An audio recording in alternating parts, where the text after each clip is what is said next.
Uchtepa O'rikzor rezidensiya kelganmiz o'rtoqlar. 16 qavatli Nostroyka binomizni 9-etaji 2 xona 58 kvadrat hujjatida komplekt holatda kirib yashashlik uchun tayyor mebel texnikalari bilan. O'rtoqlar, oxirigacha ko'ring videoni, olib kirib ko'rsatamiz. Uyimizning xonalari bilan birma-bir tanishib chiqamiz. Ko'rayotganingiz koridor, hamma xonaga razdelniy kirsa bo'ladi. Prixoshka, mebellar, razdelniy sanuzel. Chap qo'lda birinchi hojatxonasi. Buni yonginasida hammomi. Uyimiz to'liq komplekt holatda. To'g'ri yuradigan bo'lsangiz, mehmonxona ko'rasizlar, yumshoq zona, TV zona, o'zidan tashqari qaragan balkonlari ham bor.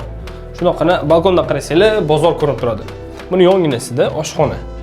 Stol, xolodilnik, oshxona mebellari, barcha mebel texnikalari bor.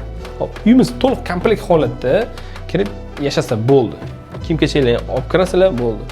Hop, bu ko'rayotganingiz kattalar uchun yotoqxona 100% mebel texnikalari bilan jihozlangan, ikkitadan televizor, konditsioner, yotoqxona mebellari, shkaflari, barcha mebel texnikalari qoldiriladi. Narxi 67700, yana kelishadigan joyi bor. Qiziq bo'lsa, pastda raqamlarimizni qoldiramiz. Aloqaga chiqinglar, kelib ko'rib, batafsil ma'lumotni olib, barakasini qilinglar.